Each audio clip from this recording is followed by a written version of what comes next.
The board is extending the executive session for a period of 5 minutes until 1:46.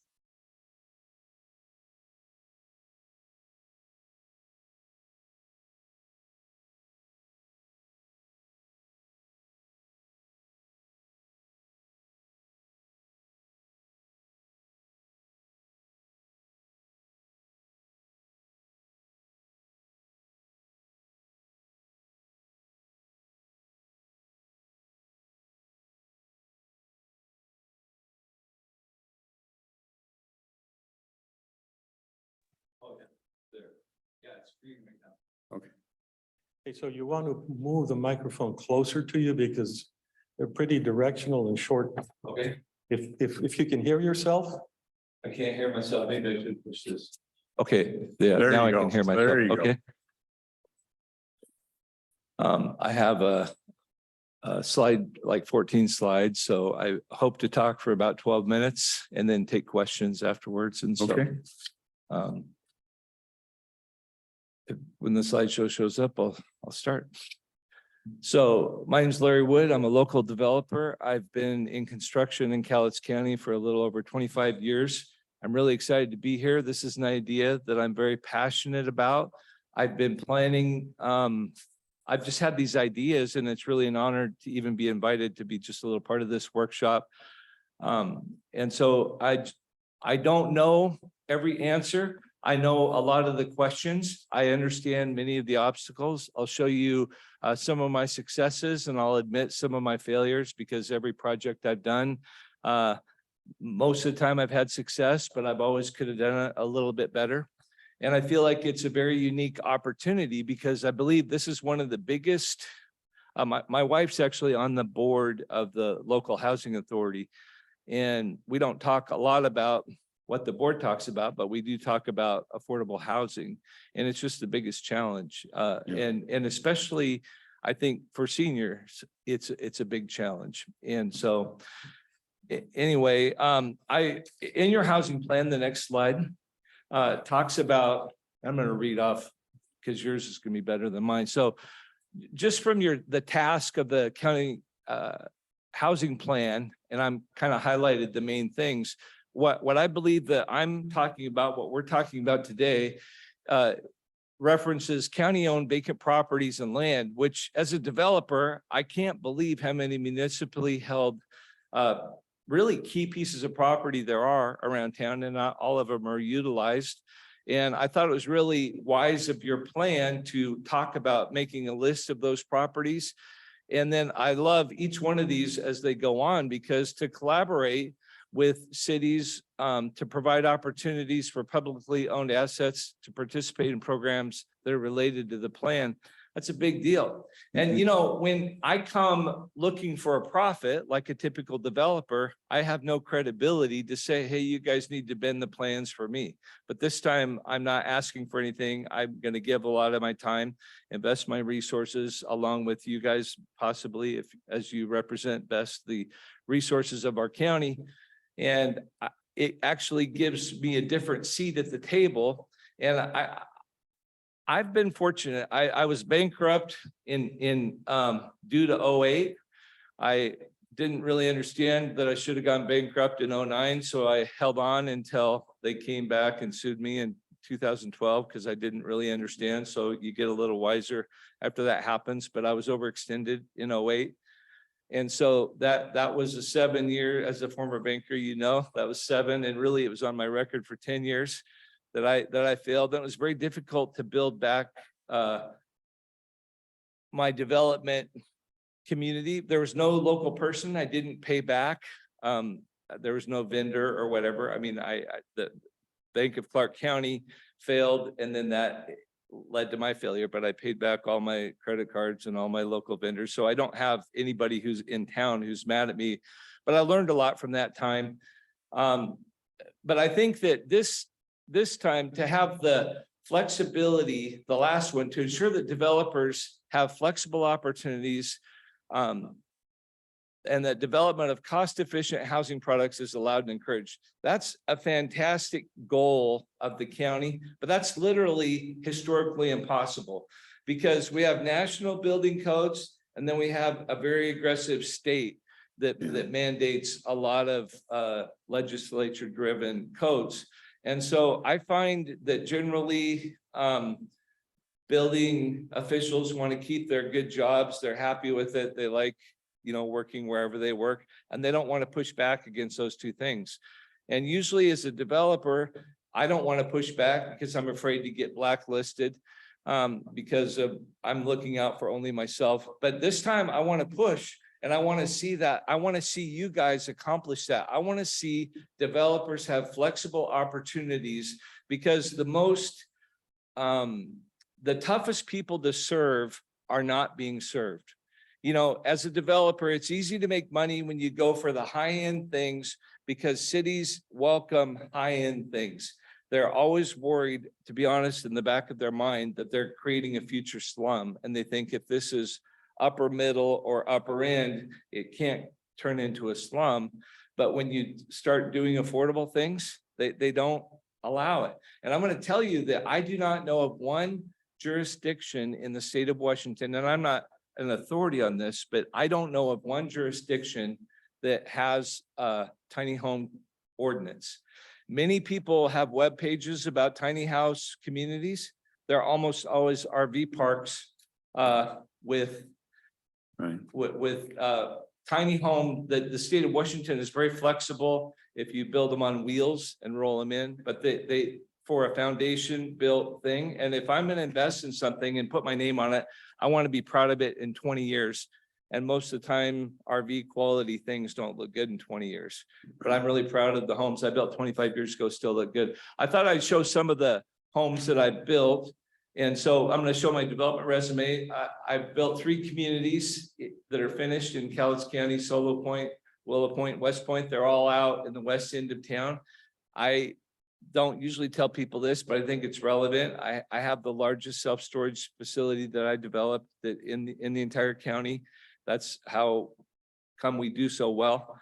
And then I also have received preliminary approval for the biggest multifamily project in the city of Longview's history, but I was delayed by the Biden's administration's interpretation of wetlands.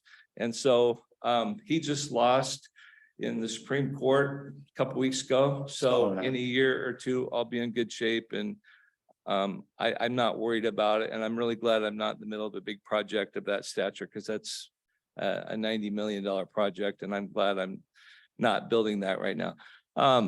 I thought I'd show a few pictures of those things. This was my first project. It was 17 units on Mount Solo Road, really close to Baker's Corner. And that was a gated community. We'll go to the next one, which is a larger gated community. I'm really proud of. I wanted to build the best neighborhood, best new neighborhood in Longview. A lot of people don't know about this neighborhood. It's called Willow Point, but there's a long line of people who want to live there. And it really is a great community. It's got a walking path all the way around the outside. I was encouraged to join the National Home Builders about 20 years ago. And we traveled all around the state with different groups of builders to tour really massive facilities in Arizona, Las Vegas, Florida, New York, Washington, D.C. And so I've got to see some of the best things, and I tried to bring, the little bit back as just a little guy in Longview, but I'm really proud of this 12-acre site. We'll see the next picture from overhead. And it kind of shows, it's surprising the density that represents, but the livability is really high. And that's going to be one of the keys to what, if we get to work together, is you have to have open space next to well-developed, density.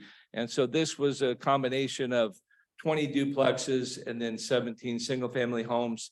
And it was my first and only experience so far with a clubhouse, but I really believe a key component of a tiny home community is a clubhouse, because everybody's got friends and family that want to gather periodically. Maybe they don't even need it once a month, not even monthly, but every once in a while you want to have a party with 15 or 20 or even 30 people, and you can't do it in a tiny home.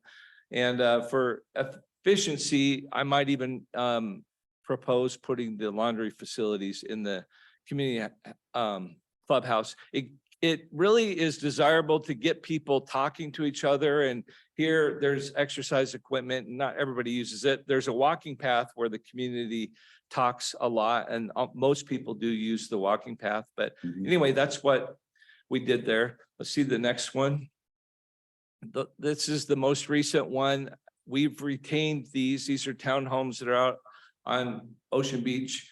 And I really was able to negotiate with the City of Longview a really high density to the front of the project. And the property is actually bigger than the red lines. That's just kind of approximate because it's not a rectangular parcel. It's actually rounded, and it'd be really complicated for me to draw accurately. But actually 40% of the property is below the cul-de-sac. And so it has a nice playground, a nice court area, and then a really big dog park.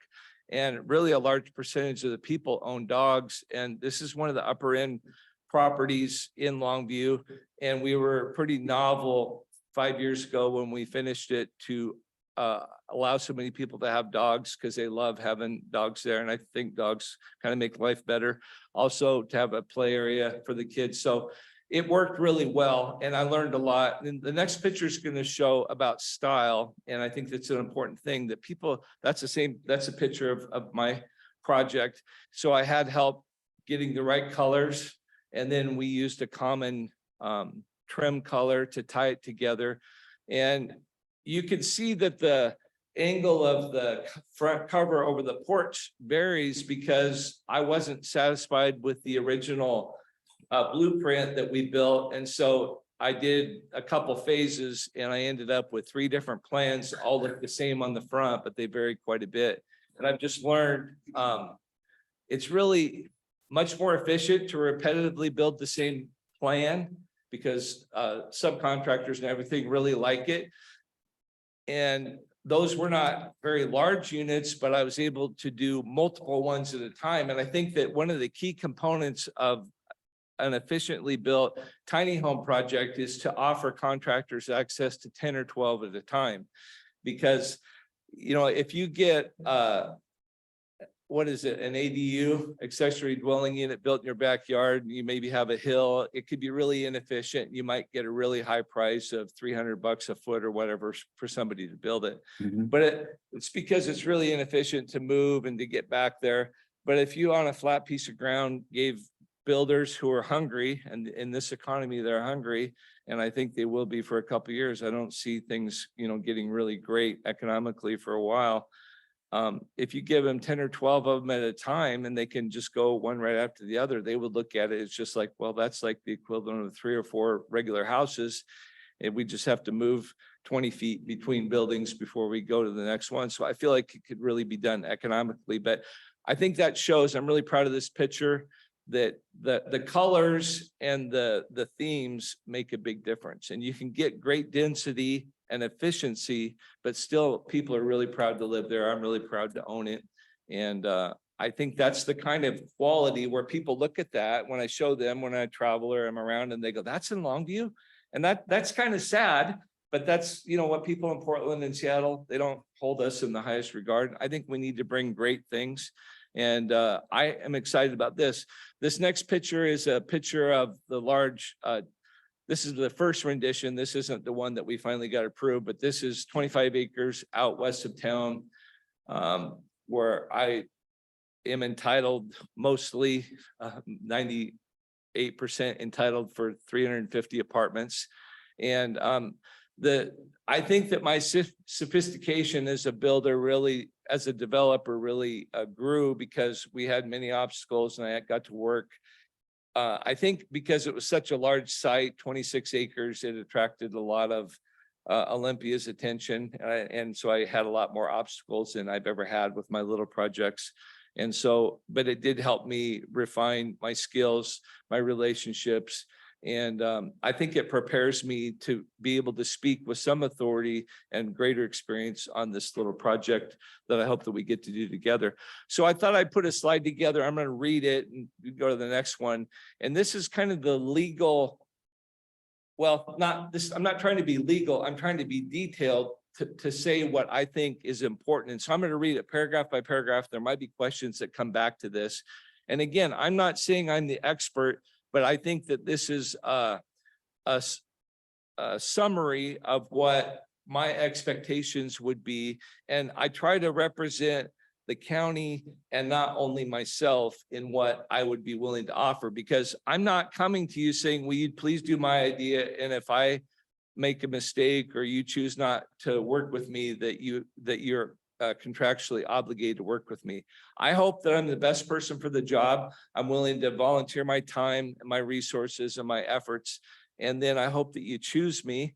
And then I hope that this is duplicated because we do such a good job that it's done many times over. But it's not mine, it's yours, the concept that I'm offering. And so, and you may look at it quite differently, and I'm fine with that. So this is just the way I kind of worded it. So I envision a public-private partnership via a nonprofit 501c3 developer, which I have a 501c3 called I just forgot the name of it. It's 4 years old that I started a few years ago. Hope Street Housing is my 501c3. And I'm hoping to lease approximately 2 acres of municipally held land. It could be with the county, it could be with the city, probably has to be City of Longview or Kelso. I'm hoping it's Longview. And I offer to volunteer my time in the coming months to work with the county, the local municipality, a lender, stakeholders to lay out an affordable but highly desirable tiny home community and clubhouse design. And I don't want to be associated with something that is a little bit embarrassing or not amazing. I don't want it to cost a lot. And I summarize at the end, it needs to rent for in the 700s in my mind for it to be a success. I know Rick has a banking background. I'm just going to tell you an interesting thing that most people don't think as a developer, and even other developers, when I tell them about why tiny homes should be developed. I did the math on what I get for rent on my West Longview. It's viewed as an upper end apartment community in Longview. I get about $1.20 a square foot for rents is how much I'm getting on a monthly basis. They're averaging around 12 or 1,300 square foot. So they usually rent for 17 to 1,800 is kind of the average, or some a little more, some a little less. What's interesting about tiny homes, if we were able to pursue this, the market rate of tiny homes, I don't have any doubt if you did a market rate tiny home that you could rent a 400 square foot home for $1,000 a month, probably 1,100 or 1,200 if it was really in a nice community. That's $3 a foot. Nothing in Longview rents for $3 a foot. And so it's really interesting that this has not been done, because it's not that it's impossible to make it cash flow. It's just that no jurisdiction is allowing anybody to do it. And why I'm saying that is, could you, the city of Longview, if they were here and they're not getting to defend themselves, but they may say, yeah, you can build a tiny home community. You just got to do it on 6,000 square foot lots like everybody else. And, you know, what I would hope is that we get, if we're going to build a house the size that's a quarter of the regular size, then hopefully we can build it on lots that are a third of the normal size, or even at least a townhome. But anyway, I'll keep going. I'm going to pick up halfway through the first paragraph. I'd like to be a highly desirable tiny home community with clubhouse. I ask that all parties, once fully agree upon a plan, that the recording fee funds would pay for an acceptable design, engineering, and installation of all underground utilities so that the finished lots could secure financing. I just want to add to that. It would be my intention that I would leverage my time and resources, that the county would have no obligation until they approved the concept. I'm not asking for seed money, or I'm not asking, I'll pay, you know, thousands of dollars or whatever for local people who would get paid when it goes through. But I'm not looking for funds to get it started, as long as but if you help choose a plan and a site as we talk about it. In the next paragraph, I would ask for a reasonable period to secure financing and begin construction. And if I was delayed in doing so, this is, I think, is an important thing for the county. Let's say it went forward and then I didn't deliver within 6 months of the time I said I would, then I want you to know that I would like it written so that you guys have all my efforts. I have no rights to the plans. Everything would be yours. I don't want to do that. I don't think you want to do that. But when the plan is fully complete and the drawings and architectural drawings are detailed and everybody agrees it's a good idea, it's really going to be easy to do it, because you're really effectively as a developer only having to cover the cost of the vertical construction. And so as a banker, most developers don't have, sometimes they have the land paid for, they rarely have the utilities paid for. And so it would be really a strong project. The obstacles to this financing is I didn't talk to Fiber, but I talked to another similar lender where I've done much of my projects with. And I'm going to speak to Rick and anybody else who's maybe more sophisticated level of lending history, but this is going to be a land lease, and I'm not aware of any land lease done in Cowlitz County, because you guys would retain the ownership of the land, and the institution would have to lease the vertical construction on top of it that protects your money. And so the institution I spoke to said they would want, they said, we don't like to lend nonprofits money if they don't have a history of and a stabilized asset. And they said they would like a little bit more coverage. So a 1.35 debt service coverage ratio instead of a standard 1.25. And they would want me to co-sign until, probably until a year's rents were in at full rent, and maybe 2 years. And then they would allow the nonprofit to stand on its own. And then other people could do it, but it's going to take somebody of means and a history and to get this thing going, because the money, it's got a lot of value after the rents are coming in, but until it's got rents coming in, the bank can't look at it as knowing it's going to have value, because it's a unique idea. It's not been done before. So the property, I want to make sure, I'm not saying I would have no expenses with the site. I'm just not going to make a profit personally or my company, but there would be company expenses because the property would be professionally managed.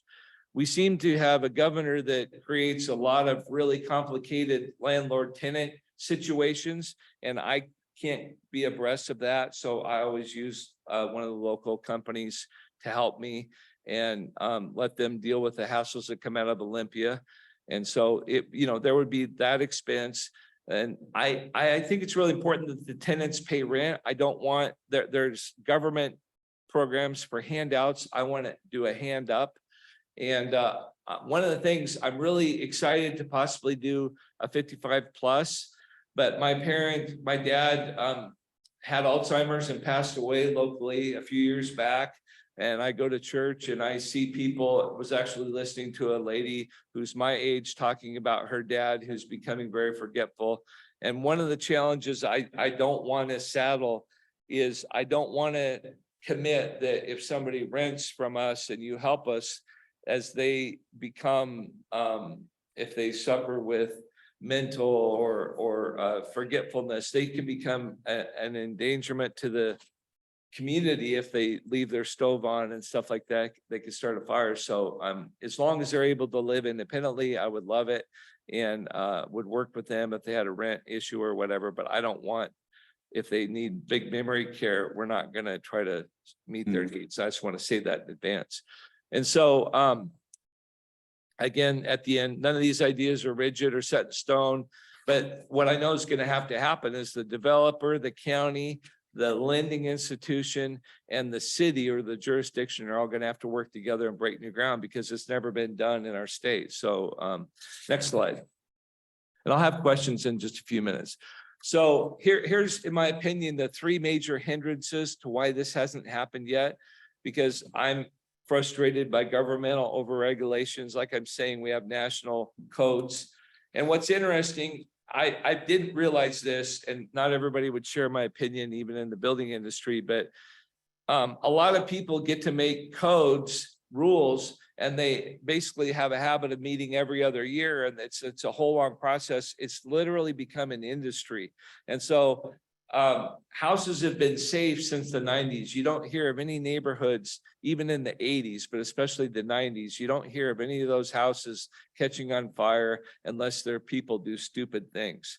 But older houses do have safety issues, and there are occasionally things, but the codes continue to come, and those codes always cost more. And the electrical circuit breakers that could be $3.25 now often exceed $65 for a bedroom because of just the higher level of codes. And if you do that, so we're seeing a 1990 code compared to a 2023 code. It probably costs nearly 20% more for a house. So if it's $500,000 house, The that's figure I saw was $50,000 more. 25%. Huh? The figure I saw was 25. Yeah. Yeah. So it's hard to know, but those are important things. So the second thing is profit-oriented developers. I am one. I've tried to make a profit. In 2008, I had the biggest, negative return I could imagine. I lost millions of dollars and got to lead a very humble life. It's probably good for me, but I didn't enjoy it. And then thirdly, government leaders, and this is a little bit for the people behind the chairs today and others who might listen, but government leaders who are unwilling to risk and support change. And I'm going to address this in the next slide. None of these things are bad. Developers need to have profit. Government leaders need to be safe and not take extra risks. We need regulations, but together, those three things I think have essentially eliminated creativity in housing. And so let's quickly go to those three things. Next. Next slide. So on the governmental overregulation, in my opinion, the biggest challenge to affordable housing is because people are able to get governmental support, but when they do, prevailing wage laws, which probably, well, they're going to be 60 or 70% higher. And the thing is, there's so few prevailing wage contractors. I'm not friends with anybody. I used to know like Marvin Cole and stuff, but you have to be so big or probably be a roofer. A lot of roofers do prevailing wage that aren't maybe such big companies, but the people who build homes in Longview, Kelso, they're not prevailing wage contractors. They're not even close to legal. So you can't use normal people, and you just, you have to hire J.H. Kelly, which we're really fortunate to have J.H. Kelly in town. They provide a great service, but they understand the sophistication of prevailing wage. All normal contractors don't, and you can't even use them. And so you just are at a whole different status of who you can use. Environmental laws like stormwater, 8 years ago, it was probably 6 or 8 years ago, Longview had no income from stormwater. Now, because it rains, I think the city of Longview gets $6 million a year. And I don't think they're really spending $6 million a year on stormwater, but they spend it on forestry, urban forestry, and all kinds of other things. But it's become, the environmental laws just are a way to cost a lot. And the seismic, the earthquake, I don't think that that's stupid, but I didn't see any of the houses that were built when Longview was first created fall down yet from an earthquake. And yet we have to keep going higher and higher standards. And it's a little frustrating. Insulation, I'll just say this I'm almost done here, but when I first was a builder, when insulation requirements would go up, it was like, but you can save this much money. I've noticed in the last 15 years, they don't tell you that you're going to save any more money. They're tired of that. They're done telling you, you get to do this, but this is a benefit this way. They won't even tell you because there is no economic return. It's just, we want more control. They won't say that, but that's my observation. And maybe I'm a little, caustic with how I'm talking here, but profit-oriented developers, I admit I'm normally, along with my other developer peers, are trying to maximize my returns, but I want to make a difference. And I'm hoping to get the opportunity to work with you guys in this idea. It's in this situation is way more important to me than the potential money I could make. And I think that when you do projects of great change, you shouldn't do it on large scale. If we do 20 or 25 homes, and, you know, people don't like it, it's not gonna affect all of Longview, but, you know, if we did 300 tiny homes and we realized we should have done it different, then that's a pretty big mistake. So I think that new ideas should be done in small scale, but I hope this idea is embraced, and I hope it's repeated dozens of times across the state and even other states. And so I'm willing to forego all profit.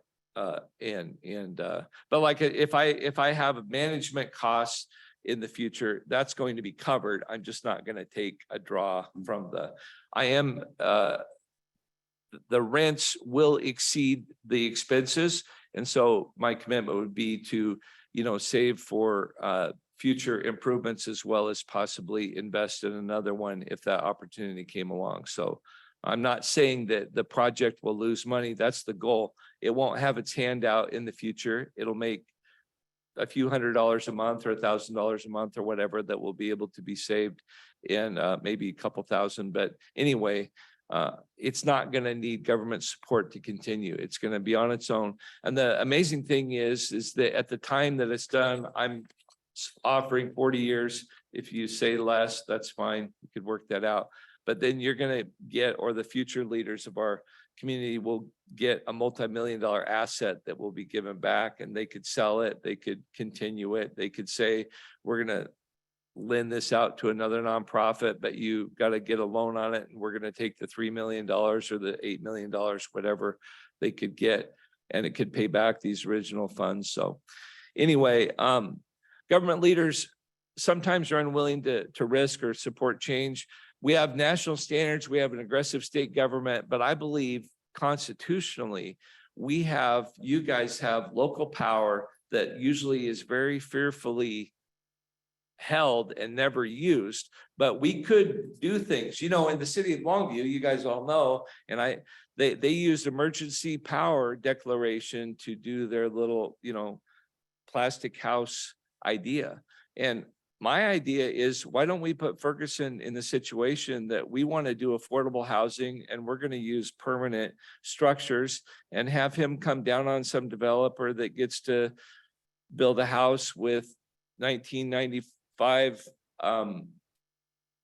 insulation standards, so that the house was $10,000 cheaper, and all these other things, and then see if Olympia is going to come down against people who are truly building affordable housing, or I don't know. That's my idea. But I hope that we get a chance to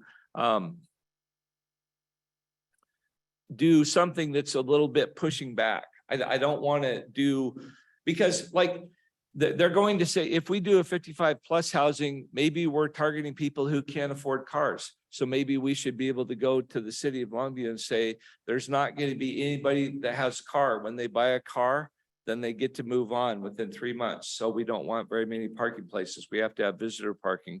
But those are the kind of accommodations, because it's typically 1.5 units per, 1.5 parking places per unit. But if people are only have a rent of $600 or $700, they probably can't afford a car, or we could specify that they don't. So that should be something where we're pushing back and asking for a little bit of cheaper way to develop. So you were asked, I'm going to read my last paragraph. I can't remember what it is here. You were asked to donate underutilized land and invest public funds for near-term affordable housing and mid-term tremendous multi-million-dollar returns. I think that you guys are in a position, if we do this right, there would be a pretty easy yes, because nobody's personally profiting, and you guys are going to risk funds that the public has donated in your stewardship with the recording fees. And I think that you're going to, you know, spend hundreds of thousands and loan a piece of land, and then you're going to be able to get millions in return, as well as a number of people having a great house. I think that's about it. I might have one or two financial details, and then future step, and that's it. So we'll go one to the financial details real quick. So I talked to Jim Walsh.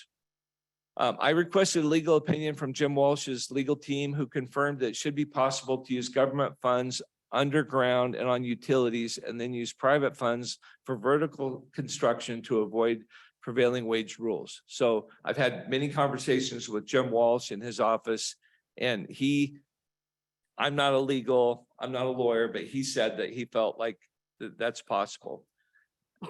I wanted to clarify that I'm fully willing to volunteer my time, will not take a developer fee for any pre-planning construction or take additional future margin. I will recover personal loans at market rates. I mean, I'm not gonna loan the project $1 million or $2 million and not, charge what normal rates are. But I'm also willing to provide an annual record of all costs, income, and expenses, not because I think that's a normal thing that I want to do, but I feel like it needs to be public record if it's something that other people could duplicate. So I want to be open. I don't want a bunch of people to tell me all the rules that I need to do. I would like to have not very many unrealistic, I don't want governmental oversight where I have to every week kick out a thing, but I'm happy to quarterly or annually and let you guys see the books and see what's going on. Third one, lending institutions are hesitant to loan to nonprofit organizations unless they're very strong financially. This model of receiving free and clear finished lots is a very efficient paradigm that will allow this affordable community to be independent and strong without requiring future outside support. I think that's one of the biggest deals is the housing authority continually essentially loses money with their model, and they need to do things to raise outside funds. This is going to stand on its own, and I think it's a great idea. The county will receive back at the end of the term a free and clear multi-million-dollar investment, and we would need to talk about, in 40 years, I'm going to be 100. I don't think I'll be managing it. So I want to be able to graciously, and I don't think you guys will be here either. So we got to figure out how I can pass it on and who you're comfortable if we get to do that. Then the last page and I'm done. This effort will require cooperation, and this is really going to be the hard part, but I'm actually super excited about this because I've got a rapport with the members of the county leadership. I've got a great rapport with the leadership of the city of Longview. If that's the jurisdiction, I have met the people in Kelso. I don't know them as well, but it's going to be the local jurisdiction is really going to be breaking new ground to be the first large city to lay down a tiny home ordinance. And so they have to be up for the challenge. And I spoke with Ann Rivers about it. She said that they're up for the challenge as the leader of the community development. She said from the state, they're getting all kinds of pressure and really support for this idea. Interestingly, I ran into Jeff Wilson. He said he's super excited to see what will happen because he's got legislation he mentioned, and I don't know what it is, about tiny home refining because Washington's really pushing that. But I was happy to hear that even the planner locally is willing to jump into this, and because it's a non-starter if it's not going to work. I'm not going to be a part of something and kick in a bunch of money and time if it's not. I'm willing to give the time, but I'm not going to risk my money and your money if I know it won't work. And it'll be very obvious it will work if they will work with us and work with you. And so the site selection, I just want to make this quick thing. I really hope that the fairgrounds are considered. I'm not saying I wouldn't do it if it wasn't there, but I'll tell you why I think it's such a great idea, because it needs to be a great site. And to be a great site, especially if you do 55 plus, you've got to be able to walk to a main grocery store. And there's not very many sites around in Longview because that always gets developed up. But I will tell you that one of the things that I think would be so cool is Longview gets noted in the news for a lot of losing, but I think it would be a great win if we were the first local jurisdiction to do a tiny home ordinance. And if we did a thriving tiny home community like Kirkland, Washington, I went to school up by Bellevue, more than half my life ago, and they have a quote tiny home community, but theirs go up to 1,100 square feet. So that's hardly tiny home, but they're like 600 to 1,100 square feet. In Kirkland, that's super small, and it's a really cool, viable thing. People travel there from all over as architects and designers to go see what they did in Kirkland. I think if we use 2 acres efficiently and effectively, we have people in this town and we could build something that would gain the attention of people around the area, and they could come in and say, man, you guys did a great job. And I would love to initiate a tiny home convention, 1 weekend a year, because I see that that's what the future is going to be. Somebody's going to be the leader and everybody else is going to be the follower. And so I hope that we could possibly be leaders, and I would love to use our own expo center if it was only a couple hundred yards away. So I'm thinking I would hope for, not demanding anything, but the least used and the hardest to access the fairgrounds, whatever land that is, maybe off New York. I hope that would be considered, because I don't know if it always fills up, but right now, in my opinion, that acre or 2 is only used 3 or 4 days a year. I don't even know if it's all used. So I think it'd be something I'd like to see. I think that's enough. I'm going to maybe read the last 2 paragraphs and be done. I think we're considering a very special idea that should not be concealed or hidden. I hope we can share this idea and this copy time again, as I believe, like I said, imitation is the highest form of flattery. And I hope that other people copy it. I hope it's well thought through and done well. And we need cooperation from the city, from the public, from lenders, possibly the state, as we seek to serve well some of our most vulnerable and frequently overlooked. It's really impossible to reach them with a traditional developer mentality. And so I hope we get a crack at this. So any questions? I'm sure you were writing. Oh, yeah.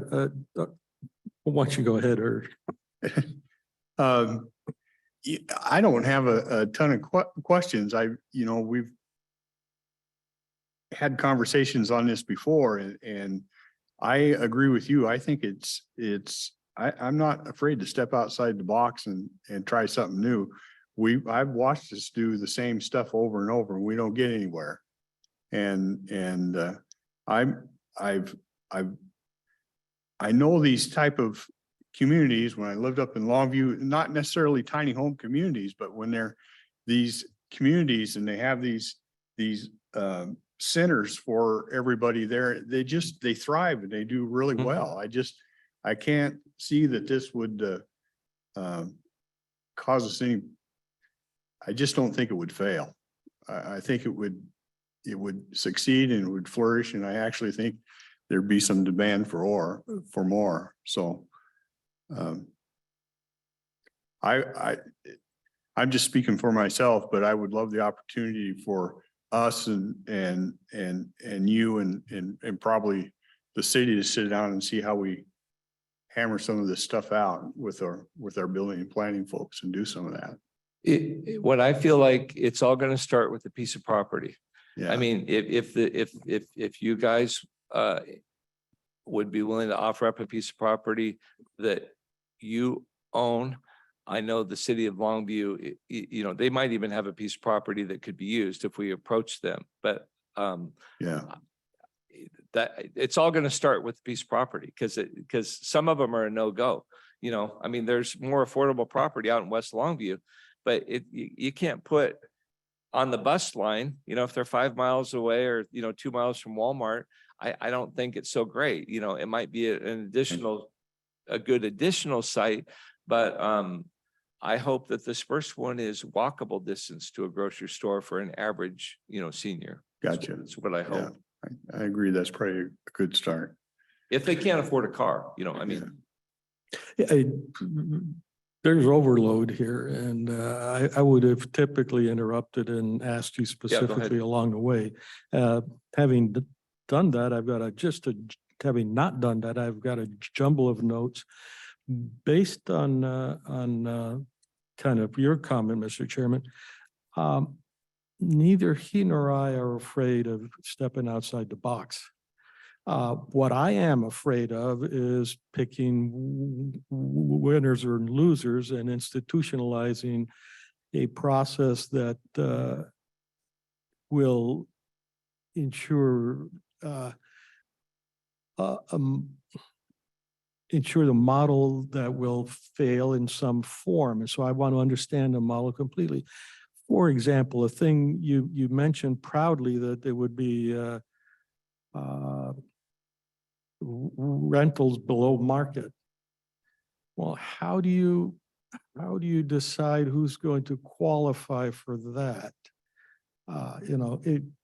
He wants a rental and I want to rent, and I want to rent, and there's only one left.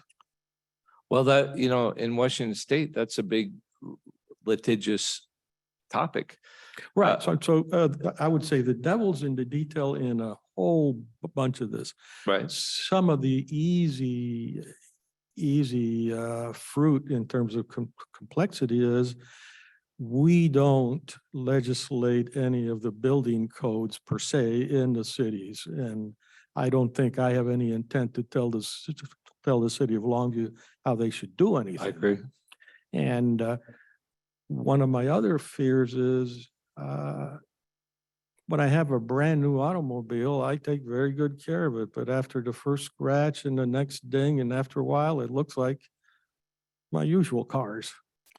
You know what I'm saying? Here, this is a density argument. Now, what you were talking about is different than, say, campus towers, which is really a senior living situation. That's very different than if in this close environment, you got families. I don't know if you plan on that. See, I just don't know. And young people need housing too. And young people are just starting out. Maybe they can't afford normal rent, but they're a different set of people in terms of how they would behave.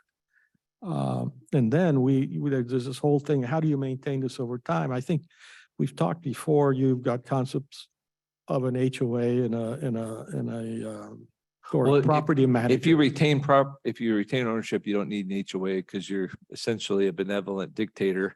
I do share your opinion that if this was privately owned by 30, say there's 30 homes and 30 individual owners, I don't think it would work because somebody would go to Craigslist, buy a boat, put it in their little front yard that's as big as this, and then the whole neighborhood would be pissed off. But if you're, as a landlord, I can say you can't do that. So I think we need to do tiny rental communities with a strong management model that is equivalent of an HOA initially.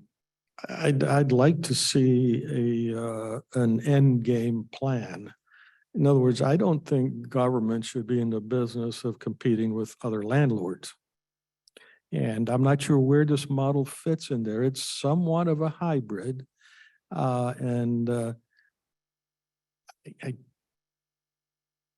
Tiny homes is going to change the profile. That's not for me to call. That's for the citizens, the neighborhoods, the zoning laws. And but once you do that, different things happen. There was you mentioned the housing authority. They have a different task. They actually do a pretty good job on some stuff where it's actually maintains itself, but they're also heavily into welfare, subsidized houses, Right. People recovering from all kinds of issues, exiting jail or prison. So anyhow, I agree with you. We should. This is pretty neat. I'm a little worried about, and we talked about this 3.5 years ago, probably. How do we say that we did not pick you, but in fact we picked you out of 3 other respondents who had the same idea in mind? Well, if you know what, if I will say this to answer that, I don't think very many people are going to offer their time for free and do something that doesn't make money. But there are many people who would be willing to do it, but they may not have the resources to do it because I'm going to have to put up a few $1 million at risk, but I'm not worried about losing it. But that's the thing. There's well-intended people who have not means, so they don't have the chance. So you need somebody who has, but if you if we get halfway through the process before we start building and you decide that somebody else is better, I'm happy to let you I'm happy to just work through the process with you. And then I don't even get to be the one that builds it. I'm so excited about this because I think it's very creative and important. Let me answer the profitability thing. Nobody else is going after, I'm going to say the low end, it's a low financial end. And so it's impossible to do this. You can't build units for under $1,000 a month and rent new units because you just can't. I don't think you've seen anybody do it under 1,200 lately in the last. How much does it cost a builder now per door in an apartment complex? Well, I could answer the question, but what's unique is what their vertical costs are different because usually they pay, the better the location, they pay a lot for the land and then even the development under the land. But I would say that I did talk to an outside builder who builds entry-level homes occasionally when he gets a chance, and he agreed it's possible to build a 2,000 square foot house if the land is paid for and there's no permit, just the permit fees, but not the utility connections. You could build it for 300,000 for so $150 a foot is what an insider can build a house for. It'd be worth much more on the market, but I could do it, and he felt like he could do it too. So that's what I feel like I'm going to be building these for is 150 a foot. What I would say is I think it's important for me to offer, or whoever works with you, an annual report so you can see if they're making a profit, what they're doing with it.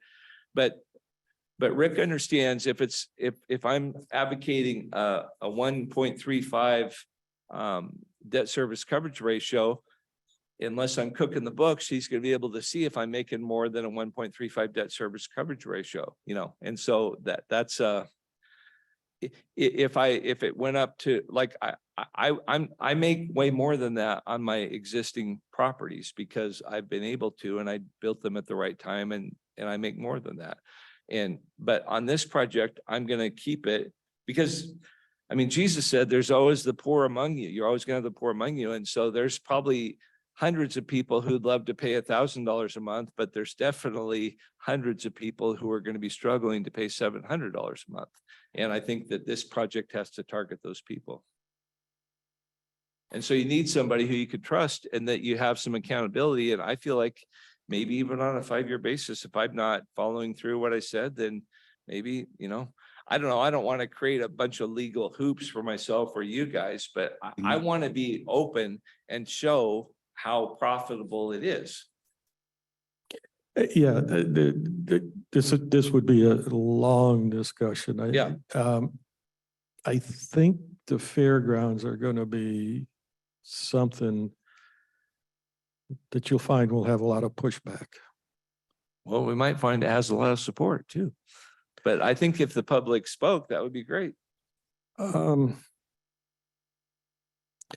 Yeah, it's hard for me to know how to think about that because in many ways, the simplest thing to do from a needs or financial standpoint is just sell the fairgrounds, move the fair to Castle Rock.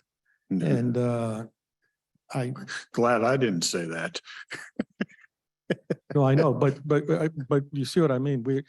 There's not just a cold-blooded, tangible view of the property. We know, like Brian Magnuson has been trying to get more utility out of the fairgrounds with the same idea that you offered. I even had some people approach us and say, why don't we let the homeless camp there and they can use the bathrooms at the events center? If we do any of those things, we really have to think it through. And right. Yeah. Well, I'm just going to say, that's why I showed you pictures of what I've done. I've stewarded well. I've not been perfect, but I'm proud of the history I've got of projects I've tried to tackle, the success I've had. I've pushed through on setbacks, but they're not perfect properties, but people are happy to get to live and happy to get to rent from me. And I think that my reputation says that. And I don't want to lose my reputation Yeah. even for a lot of money, but this is for no money. So I feel literally that this is one of the most important things, that it's such a great idea that could be copied and done time and time again. It doesn't need to be done 10 times in our town. It needs to be done 1,000 times across the country, maybe Yeah. just once or twice here. What- But that's what I think. One last question to help me understand. When you say you have a passion, that means to me that you have a picture in your mind and trying to flesh that out is something. I think you can't have something like, can't is too strong a word, but it's difficult to have something like a tiny home community without specifying what the demographics is. Right. Yeah, right. And so I'm asking you, in your mind, what are you thinking you'll see? And of course, if we were to go through with this is phase number one, or Right. try number one. So it doesn't mean that everyone has to be the same afterwards. I would look to you to tell me the demographic that you would like me to go after. I understand the legal ramifications. If you said it's technically a 55+ community, what most people don't realize is the paperwork that's required on an annual basis to initiate and to maintain a 55+ community. And then what they also don't realize is the nightmare that trophy wives and grandkids wreak on those communities, because if it hasn't changed, when I studied it before, 15% of the people don't have to be over 55+ fully legally, because and so people get mad that they think falsely because it's 55+, everybody's over. So I think it should be a senior community because it'll be the easiest to entitle. I think but the city of Longview is going to have to talk and see if they'll really deliver the goods, because if they don't give the concessions, I feel like we should get 10 to 12 units per acre plus community house, a clubhouse. So I'm thinking 11 units per acre plus a clubhouse on 2 acres is 20 to 22 units is what is a big enough to, if you don't have at least 20 people, the clubhouse becomes such a burden on each individual rental unit. It's more effective when it's bigger. There's always one more question. Would you figure your model is adaptable to, I'll pick on District 3 again. We recently funded a lot of new infrastructure for Castle Rock. There may be more land available there. Would that be of interest to you? Well, I mean, for profit, I'm sure it's very market viable. I want to do something that is going to be in the heart of Longview, that's going to be with us for a long time, that, Okay. See, I just wanted you to state specifically, and you saying it has to be in the heart of Longview. That's what I'm hearing. Well, no, that's what I want. But when you make an offer, then I will respond, and very quickly, Okay. and I will be, flexible. I mean, I know I can't control it, you're not making any money off it either, but I think we need the best, I feel like this is a big deal, because if it's done really well, and that's the only way I want to do it, it could show people who are living in a little box, when you think outside of the box, what it should be like. And that's why I think it should be in a really good spot. Okay, thank you. Man, Larry, I so appreciate you coming in and talking with us about that. We're running so behind. I'll Yeah, probably I'm move sorry. on, but I took longer. if people are here and wanted to chat with you, would you be Yeah. open to that? Okay. I'm sorry I took longer than I thought to deliver it, but it's really my privilege to be able to be here. Yeah. Thank you so much. Thank you. And there's no question, we'll have other meetings. Yeah, absolutely.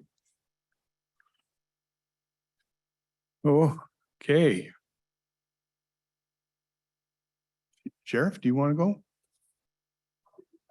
Yeah, Administrator Deputy Director Sensor and Brittany Dahl from our rental team speak, and we have Drew McDaniel from Home Wellness doing contract with positions, and we also have Deputy James Doyle May, I guess, some accounts at his work with teams.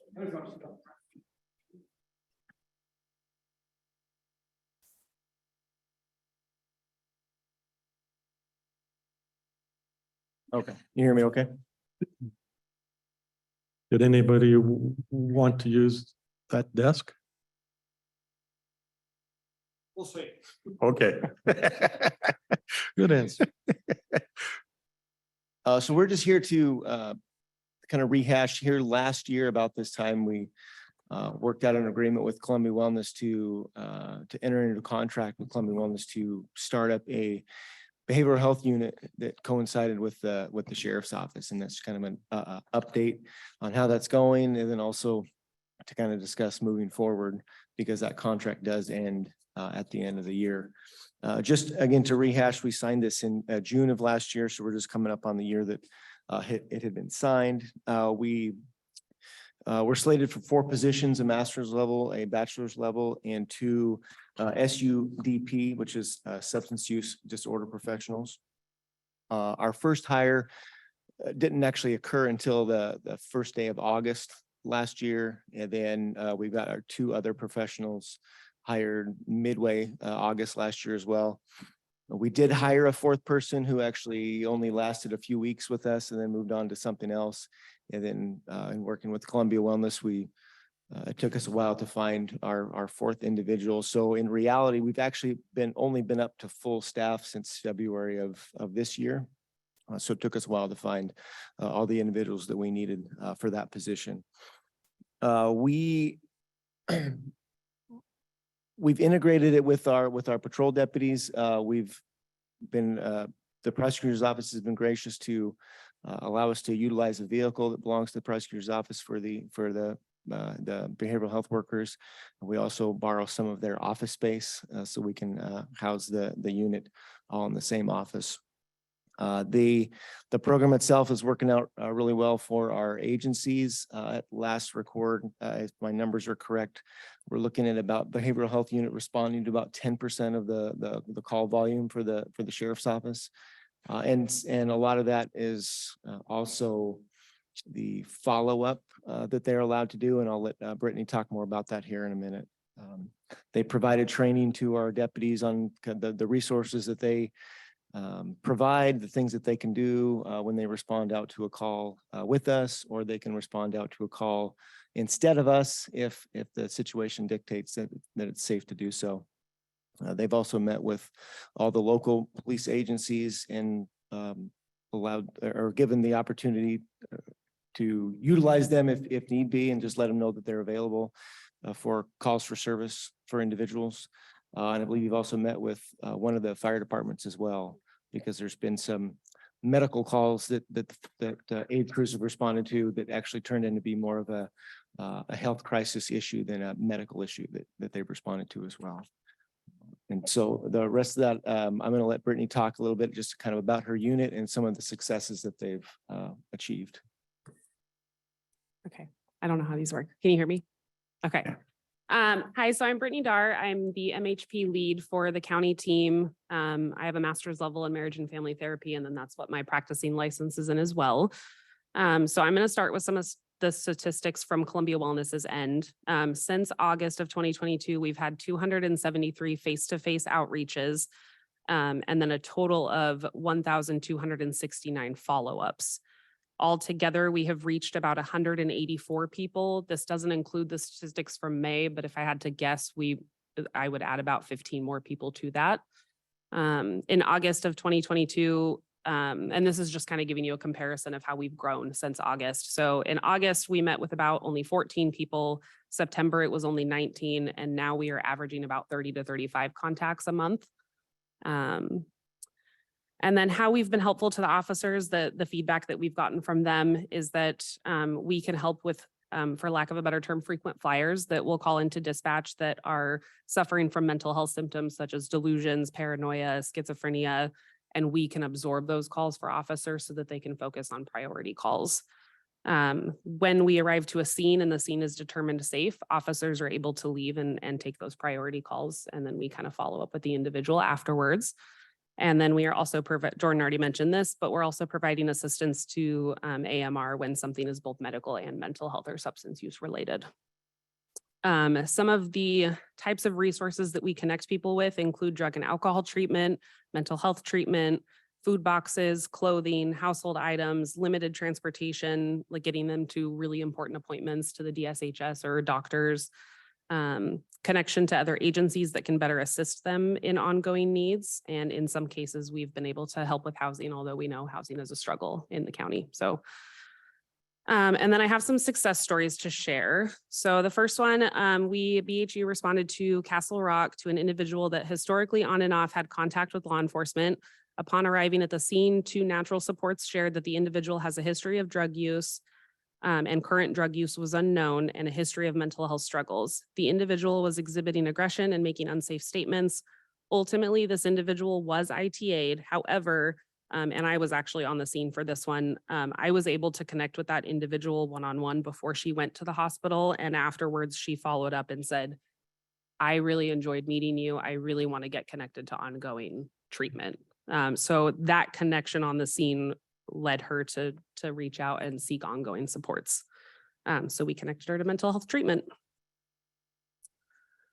Another success story, BHU was called to a welfare check for an individual who was struggling with her mental health and in distress. The client had consistent care in Clark County, but for some reason they suddenly stopped taking her insurance and didn't really tell her why. And they also didn't refer her anywhere or offer her any follow-up resources. So me and my coworker went and talked with her, de-escalated her, got her to a calm place, and then we were able to transport her to the Wellness and Recovery Center for mental health stabilization, where she was set up with a therapist and psychiatric care for ongoing management. And then a third story, BHU engaged with an individual and his wife who had recently come on hard times, were currently living in a friend's trailer on that friend's property and needed to transfer their benefits and services to Washington from Oregon. We were able to obtain food boxes, kitchen items, toiletries, and hygiene products for them. And then we assisted this individual in getting to DSHS and a doctor's appointment so that he could get those services started. And he's also a veteran, so we were able to connect him with the Veterans Affairs in Washington State. And the VIP program should be helping him with housing hopefully soon. And then just as an addition, we have clients who consistently come because we're stationed at the Hall of Justice. So we have clients that come into the hall just to let us know how they're doing since we've had contact with them. And I have one client in particular that calls me once every 2 months just to say hi and say like, hey, I'm doing great. Really appreciated your help. So that's always nice to hear. And then we also actually had a client send a letter because BHU had responded with deputies. And he said, I would like to say thank you for the patience of your staff and deputies for having to deal with me during my bad mental health days. Your staff endured a lot because of me. I am grateful for such service and kindness. God bless and stay safe.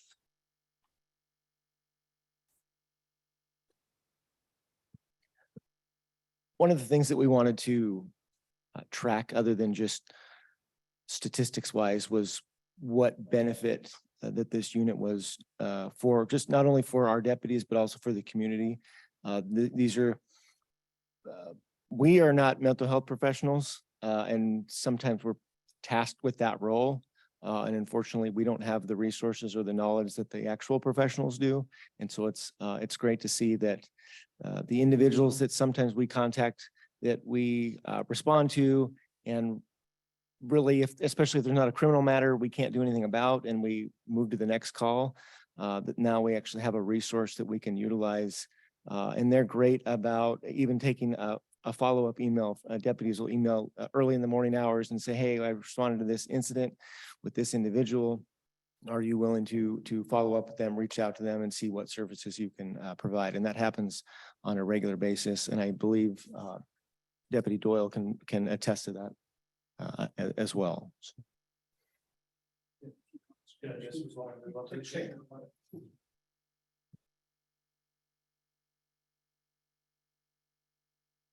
Like I said, I'm Deputy James Doyle. I've been with the Sheriff's Office now for about 1.5 years. I had the blessing of transferring here from Gresham, Oregon, where I worked as a police officer in East Portland for 4 years. When I worked there, we actually had a full-term behavioral health unit that had officers integrated into the unit with the clinicians. And so when they announced that we were starting this program here, I was pretty excited because I knew the successes we had down there with it. So I've kind of taken a little bit of initiative myself as a deputy to work directly with Brittany and Caitlin, some of the other ones that we have, knowing how far those relationships can go. As she said, some of the success stories there, one that they didn't mention, I was working with an individual up north in Castle Rock as well, was becoming frequent calls for service, and through them assisting me with him, actually got him into permanent housing and away from where he was living at the time. And he's now working and pretty successful himself. Also, just for me as a deputy, I've taken Brittany to calls with me numerous times just as a witness, because of the mental health stuff I'm dealing with on scene, working through follow-up calls with family members that sometimes aren't in the area and have a jaded view towards law enforcement. When I'm calling them to tell them this is what's going on with your family member, being able to have somebody that's not in uniform with her background or the other clinician's backgrounds, be able to testify to what I'm seeing, with, like Deputy Chief Spencer said, the many hats that we have to wear now as law enforcement, helping me with that burden sometimes of, this isn't just my jaded opinion. I have someone with an actual mental health background that can help me long-term, with us just not being a Band-Aid on patrol, but actually building relationships with these family. And I think in 2023, the direction that people want to see law enforcement go in as more of a community piece, relationship building. And for this sheriff office, since I've worked here, that seems to be an important role as well. So I think not only continuing the funding for this program, but hoping to see maybe a development of it more with years to come, of actually having us deputies into the team, would be something that I would love to see at a patrol level. I know that just continues with keeping relationships we're already building with Brittany and some of these other people, that it is an importance for this community and a huge asset for us to have. And also myself as a combat veteran from Afghanistan, a lot of time trying to implement resources for a lot of people into those mental health systems. They see it as that a system. And so when I'm telling them, hey, just go call this number, someone else that you're not going to see on the phone is going to pass you to somebody else. Being able to actually have a human face come to a scene sometimes and know we're not just passing you off to a system. I actually have someone that you can follow up with tomorrow, or, you know, whoever, that they know as a real human that they can communicate with and advocate for them on getting them to those further resources goes a long ways.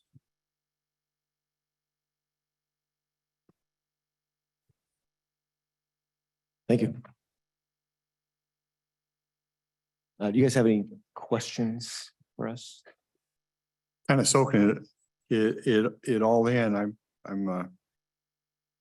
What I'm getting the gist is what you guys do is find resources for the people that you're dealing with, and hopefully so you're not dealing with them on a weekly or something basis. Brad, I'm assuming this has probably gone on for years. It's just you've had officers dealing with this instead of other folks to try and help. Yeah, quite often we've done that in the past. We try to get people help. Deputies have given people, money out of their own pocket for meals, hotels, gas money. Yeah. It's just a more formalized process for local folks to keep them out of the criminal justice system and also the emergency medical system. St. John's emergency room is one of the spots some of these people wind up, and they were not really geared towards long-term rehabilitation or fixing these folks. They kind of get them out the door as quick as they can. Have these folks step in and help build these people towards a positive, self-sufficient lifestyle where we aren't dealing with it on a day-to-day basis and encumbering the emergency medical system or the criminal justice system as well. Yeah, I think that's an important statement, that it's a more of a long-term solution. A lot of times on our end, on the law enforcement side, it was a short-term solution, a short stay at the hospital, a short stint in jail, and then back at it with no change in behavior. And I think the long-term ability of behavioral health unit to actually work a caseload and stay in touch with these individuals is the major benefit. Okay. Then I heard just a couple more things for clarification on me. I heard the numbers, the 10% of call volume. I didn't explain that one to me again. So if we look at the amount of calls that behavioral health unit responded to, that was about 10% of all the calls. Of all calls that go through the sheriff's office, yes. Yeah. And what is your call volume? Right now, our calls for service were 2,600, I believe, for the year. For the year? Okay. So that would- That's that reports, would be that's about- reports that'd be about generated. right. Yeah, That's yeah. reports generated, not necessarily every call for service, because not every call for service generates a report. Yeah, so I think it's up in the, actual calls that we respond to, about 30,000, but. Yes, yep. Gotcha. And then you had different levels of folks. And I'm probably going to butcher this question. Our colleague is out sick today. He talked about at one point in time, there was a certain level of education a person had to have to deal with certain people. And it was sometimes hard to I thought he said at the time that there's maybe one and they're trying to. Does that ring any bells? I can answer I was gonna say, I don't know, but you were probably here for Yeah. that. Sure. Drew Maybe- McDaniel. Maybe I'm sorry, have you covered mine? No worries. Drew McDaniel, I'm the CEO for Columbia Wellness. It's an honor to be here again. Thank you. What Commissioner Weber was referring to was the designated crisis responder. In Washington State, there are two entities that can suspend civil liberties. One is the peace officer. The second is the designated crisis responder. And the designated crisis responder, or DCR, does that when there is a substance use or mental disorder present, and as a result of one of those, presents the likelihood of imminent danger or grave disability. Okay, This team does not function at that level. This team tries desperately to work with law enforcement to prevent that from ever arriving. okay. I appreciate that. I knew he had mentioned it and I was trying to see how that fit in. Yeah, I have to admit up front that I have a fair amount of questions and probably problems. I was initially involved in the funding of this, and I thought that was a good idea, but the picture that has arisen from that is totally different. And there's just a lot of things, but a thing of the difference is I thought that the officer is going to be in a situation where they feel they're not really able to handle the particular situation because it's not a gunfight, it's not a knife fight, the guy's loony, or there's a problem I don't understand, and so an expert will come. There was never an intent to create yet another welfare system where somebody would follow. And I know there's this interest of, I was on a call and I found this person and I'm following up on him. I got him a box of goods. I got him this and that. If that's what we're going to do, I'm going to bow out of it. We already have 3 pages of welfare agencies in the county that already do something like that. Another issue I have is certainly with the DCRs there, I understand that comes from the ASO, the BHASO. And I've heard there's plenty of problems and latencies. When you need a DCR, they're not there. And I'm not sure how to tackle that. But I also know that the ASO has a contract with Columbia Wellness to do exactly what these folks are doing. So from my viewpoint, Columbia Wellness isn't doing an adequate job. And so we have to contract our own people from Columbia Wellness, or contract to have that.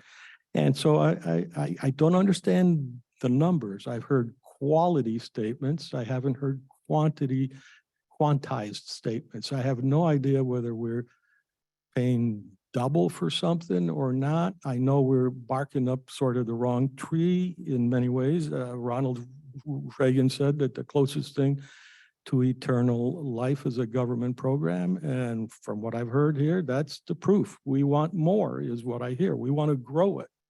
And I'm not very happy with that.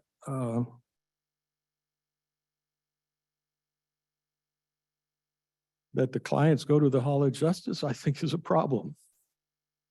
Well, and I can actually speak a little bit to, you started out saying and what I heard you say was that we are supposed to arrive to the scene with officers because officers can't quite handle what's going on in the situation. That happens too. I actually just responded in Woodland last Saturday to a woman who was in grave distress. Her plans that were lined out for her didn't quite happen. She got kicked out of a friend's house that she was staying at, and the officer called and he was like, I'm not really sure how to interact with her. I'm not really sure what to do. So I arrived to the scene and used some de-escalation techniques and therapeutic skills to help calm her down so that she could come to some choices that would get her in the right direction. And Yeah. there is a lot of that. Yeah, one of the things people probably know about me now is that I really am not swayed by anecdotes. I'm swayed by the big picture. The sheriff's department could have presented us and said, well, prior to the arrival of the help,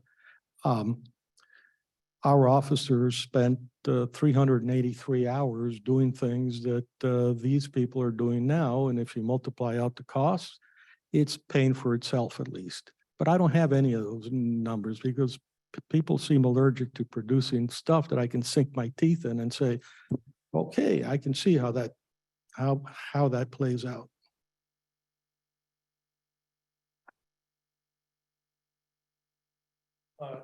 Commissioner, I said I could respond to that.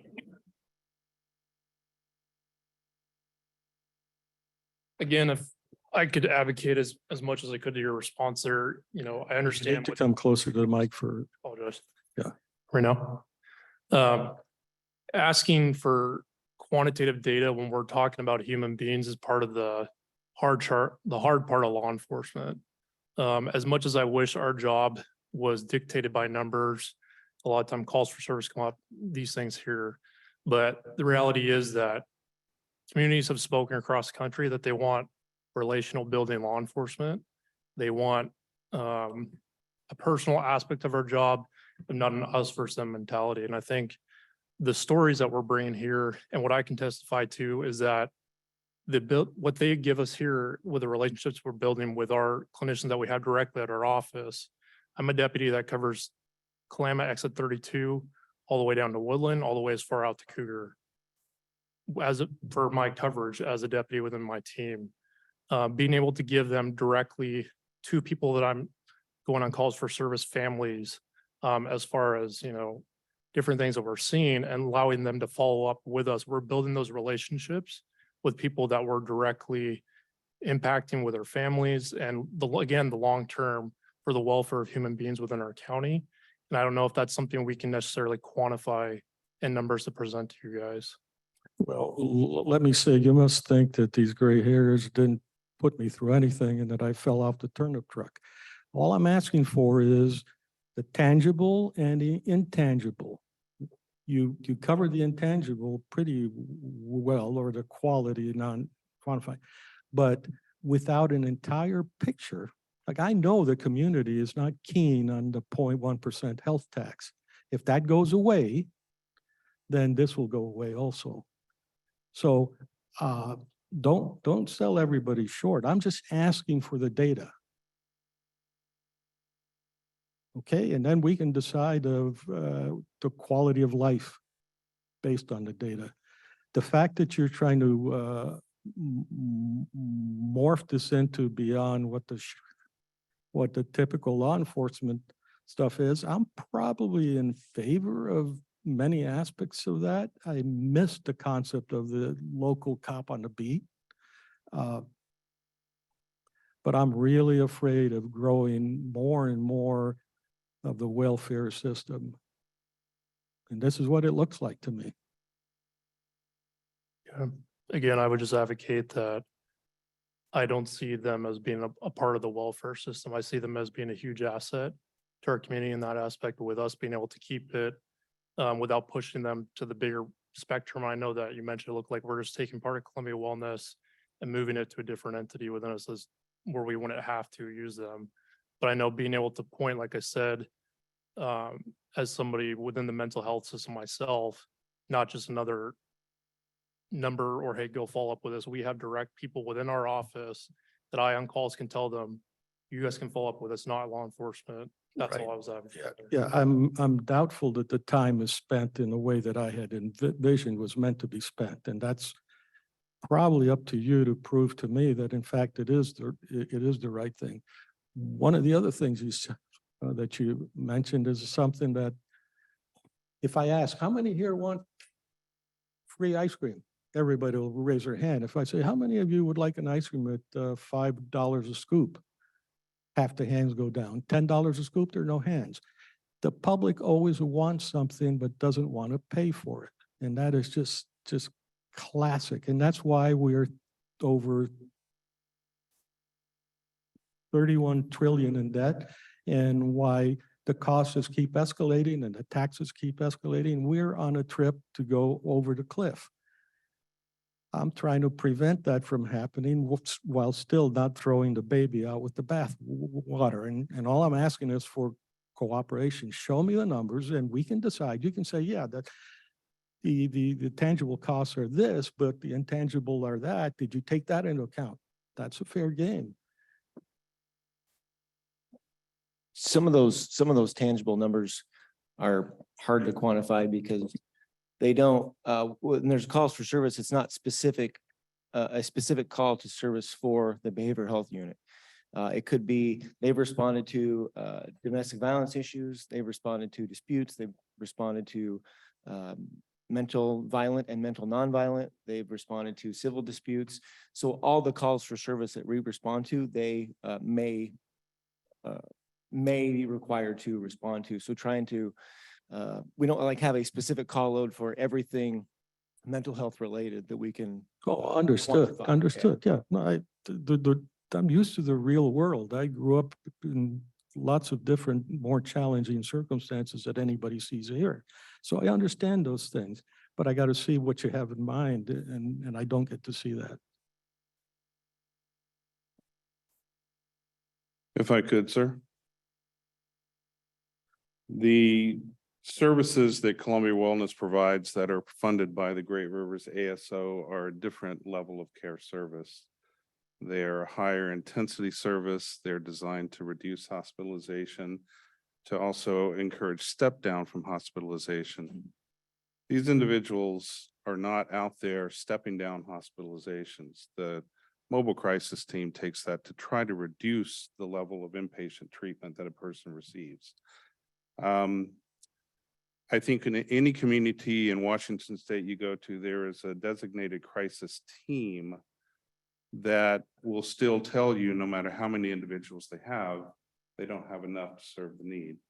And I think that comes from our law enforcement groups as well. You go to the emergency department, you hear it from their medical staff. I recently had an opportunity to look at the specific numbers, and hopefully this is something that you're looking for. These are the Washington State Healthcare Authority numbers for what the Washington State taxpayers are paying for Medicaid, for inpatient rates, for psychiatric stabilization services in a hospital setting. Those numbers go up to $2,200 per day per individual. Now, the average psychiatric stay, depending on if it's voluntary, maybe 3 to 5 days. If it's involuntary, up to 17 days. Peace Health has the ability under their license to hold individuals for 17 days under a Superior Court judge's or commissioner's court order. There can be a length of stay extension on that if Western State Hospital approves them to do that. Anything beyond the 17 days, they go to Western State Hospital. Cowlitz County has a ceiling number of 22 individuals that our taxpayers pay for at Western State Hospital. Any more patients beyond that are additional funds or penalties financially that come to this county. When you look at St. John Medical Center Peace Health, just as it's our closest evaluation and treatment facility, their inpatient stay base for the Medicaid patient is $1,524 a day. For withdrawal management, it is $1,048 a day. What we know is that there are very few direct admissions to that unit, as with most hospitals. Either you have direct admission privileges as a physician or you do not. So the majority of individuals will come through the emergency department. I just went to the emergency department, thought I could get on my ladder and fix my antenna. My ladder had other plans. I fell, I broke 3 ribs. My wife let me know the other day that we got a $12,000 bill, out of which we're supposed to pay $2,000. Now, I'm not saying every emergency department visit is $12,000, but I do know that it's very expensive.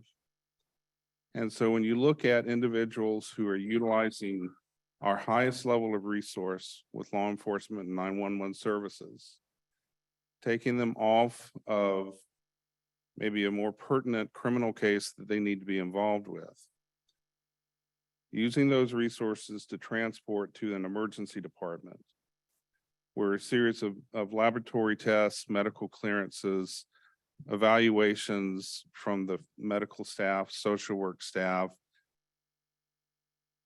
any kind of specialty consults that need to have happen through psychiatry, that then leads to a psychiatric admission. Per each stay, you're looking at many, many thousands of dollars. I remember very clearly signing payment statements to go to Peace Health on behalf of the Southwest Regional Support Network, Southwest RSN, which preceded the BHOs and the VHAs, for anywhere from $60,000 to $80,000 to $100,000 per admission, based to a psychiatric unit, based on the level of care that an individual needed.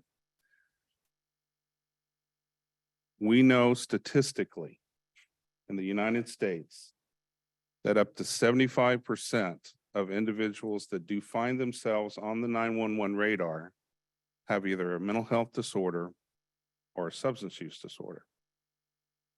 Tag teaming the intervention early with an outreach and engagement service that's going to help prevent excessive dollars going to inpatient levels of care, separation of patients from their families and natural supports, to put them in a hospital, sometimes far across the state of Washington, I think is a worthy investment, because I believe that we're making a difference that's being felt by our community, our officers, and our wonderful clinicians.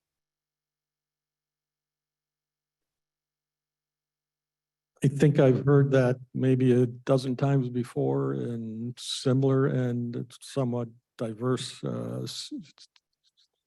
situations. It's really important for me not to be extending a problem. Our system is broken. I know that. And the end of all this is that there's a brick wall or a cliff. I'm not sure. You choose the way you want to go on that. The arguments about various costs are because the costs are totally specious. Like the jail, we charge the municipalities, I don't know, let's call it $100 a day. So It's they close, yeah. struggle and they say it costs $100 a day to operate the jail. No, if there were only 2 inmates in the jail, because it's a sunk cost, it would probably cost us $100,000 a day or $200,000, some big number. The marginal cost for adding another inmate is the cost of a meal, and eventually if you cross a threshold, you're going to have to increase the insurance. But other than that, I would guess cost of the jail is $25 a day. So anyhow, these numbers are all interesting. The question I'd ask you is, what is it you would want us to do? Just continue to add people? Like I said, we have got 3 pages, or no, 6 pages, is it, of welfare agencies of various kind? And if getting somebody a box of sandwiches or whatever it is isn't welfare, then I need to be educated. I think what we're asking for is that currently in our community, in our county, there is a 1/10 of 1% behavioral health tax. And we believe that this is a effective use of a portion of those monies. Just out of curiosity, for a few years ago, I did a computation on the homeless. The homeless issue was beginning to become a front page issue. And I took the numbers that people from the welfare agency said, oh, we got this many homeless. Okay, I took that number. And then I took the number of the amount of dollars that was spent in this case, it was up in Seattle, how they claimed they spent. And I multiplied that out and I factored it into,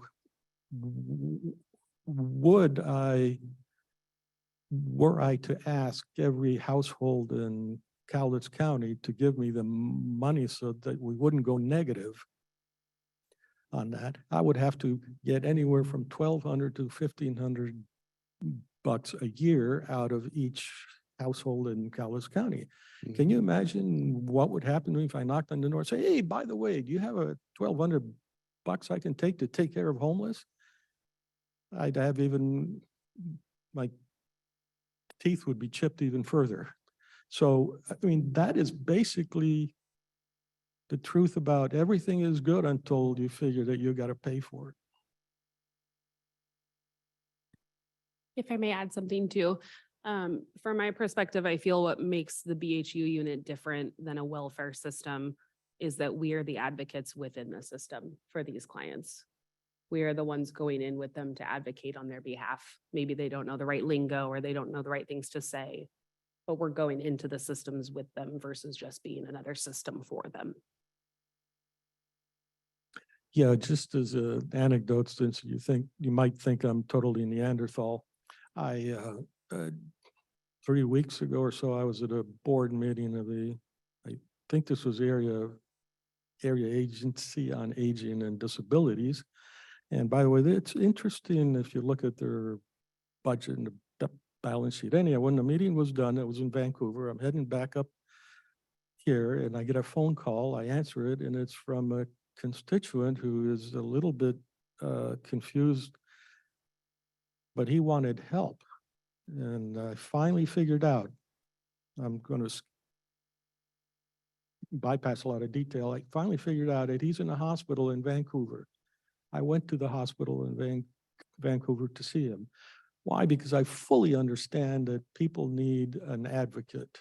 If you're in, and he was an elderly gentleman, had an accident, ended up down in Vancouver for some reason, and he was from up here. It doesn't matter. I help anyone, but institutionalizing that is the problem I have because it feeds itself. It begets more.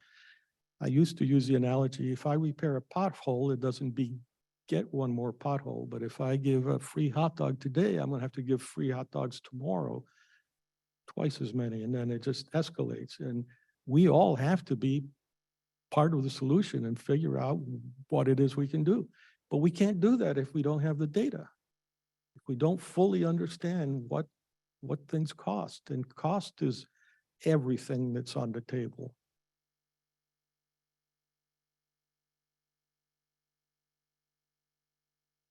It turned out this individual didn't know, but he had been in the hospital for 14 days and he thought he couldn't leave. Reminded me of ITA, and what's the new one now? OAT or where you don't get confined to a hospital, but you agree to continual treatment. That is the assisted outpatient treatment, AOT. Thank you. Yes. I had the letters right. There's some permutations. Just the order. Yeah. And it's AOT. Yes, sir. Okay, thank you. Just one more thing I'd like to add. And there's that term, and I'm sure you've heard of the de-escalation term that's thrown around, especially the last several years in the legislature. And this type of unit or these. If you could you talk a little closer? These crisis responders are actually listed in RCW under that de-escalation statute 10-120-010 as being one of those resources that law enforcement would use to de-escalate a situation. So it's another tool that we're capable or able to use in a situation instead of applying a level of force. Yeah, let me remind you that before, when the sheriffs were doing the security at the buildings, you know, I was very much with Brad. Let's see if we can do something more efficient and useful, and hence we have Phoenix. That allows you to go out on the street there and know that there's a backup nearby, because that's pretty important to me. I hate thinking that you guys go out alone. That really does bother me. And I'm just looking for stuff that has good value. I'll use the mic. I just went a couple points. One is it's hard to quantify things were prevented from happening. So that's really what this is a preventive program. Prove the negative. Yep, and we just can't do that. And any, maybe someone did mention, but we're not asking to grow this program. That's not our intent. If they decide to continue the mental health tax, we're certainly asked to maintain this, but we're happy with where we're at the funding and the staffing level, and don't envision growing. I appreciate that a lot. Growing that, so. Okay, thank you. But I know Longview, they have a similar team as well, and I know their intent is to try to through grants and funding through the city, grow their program, but we're happy, and we're serving all the county pretty much except Longview. Kelso has a worker that's going to be leaving here at the end of June, but we've serviced Woodland, Castle Rock, Kalama, actually worked with Kelso quite a bit as well. So they only had one person over there. So that's what we envision continuing doing. Kind of leave Longview is pretty well contained, and then we'd do the rest of the county with this program. Okay, thank you. Thanks, Brad. If I could add a very small addition to that. Columbia Wellness is not anxious to see it grow either. We're not. Presently, we are looking to hire 16 new staff for our organization. We have vacancies from the mental health professional level to the bachelor level counselor to the substance use disorder professional to the peer counselor and engagement specialist. And in truth, financially, to place our staff in this role, the organization loses financially on this because we take them out of our fee for service programs. So we're too not jumping up and down to see it grow. But at the same time, we see the value, so we're not wanting to take it away. And as long as the behavioral health tax is in place, we would love to see it funded. Okay. We appreciate your time, you guys. I know you were here a long time, but I truly do appreciate it. Thank you very much. Thank you. Thank you very much so.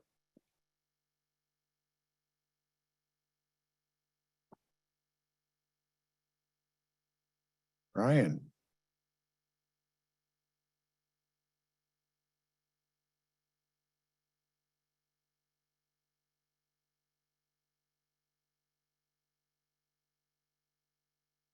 Hey, you have to go out and get yourself a cup of coffee or something. You're gonna be easier on us, aren't you? I just asked if you guys want me to come back and you said yes.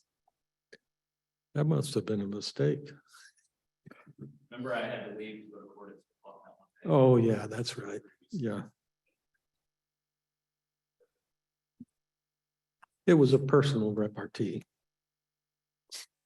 So I guess we can continue whatever conversation. Last time we were here, I spoke a little bit about what the mental health sales tax provides to my office, which is basically it's about $160,000 total.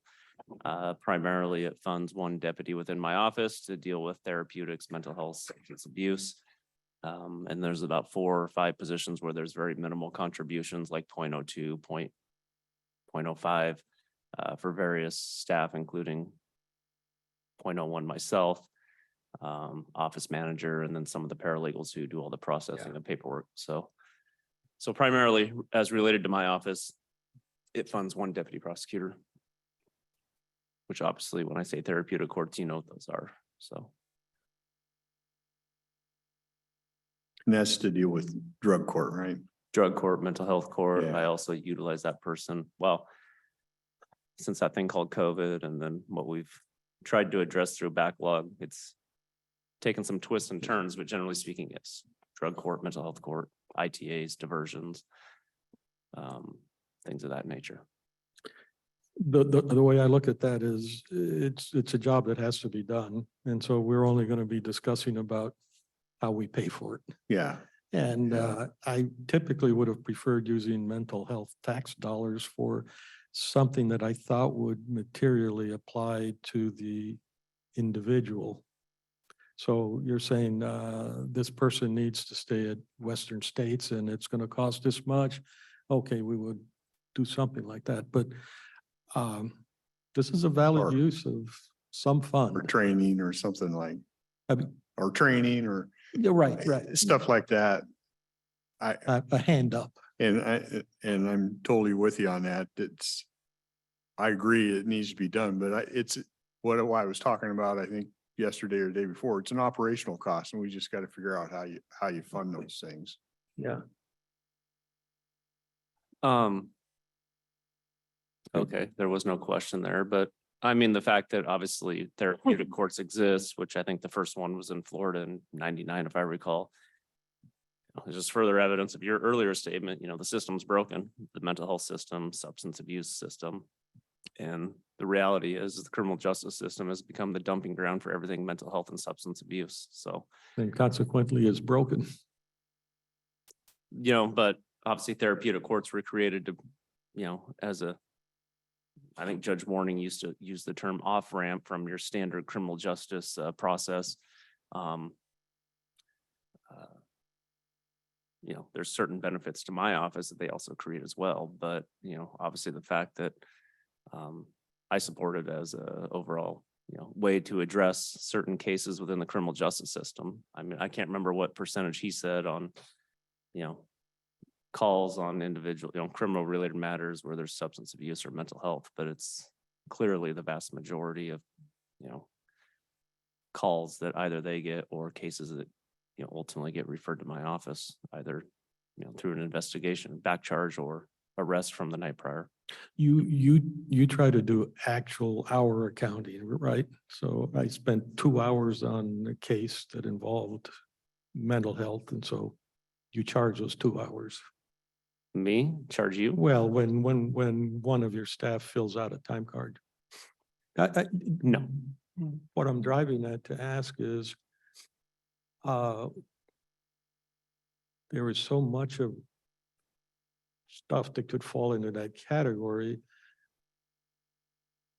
You're not asking for adding more people in that category. This isn't budget season, is it? No, in that category, at what we're currently dealing with my own office, I You're good. do not need 3 more therapeutic courts deputies unless, there was a substantial increase in therapeutic courts, but no.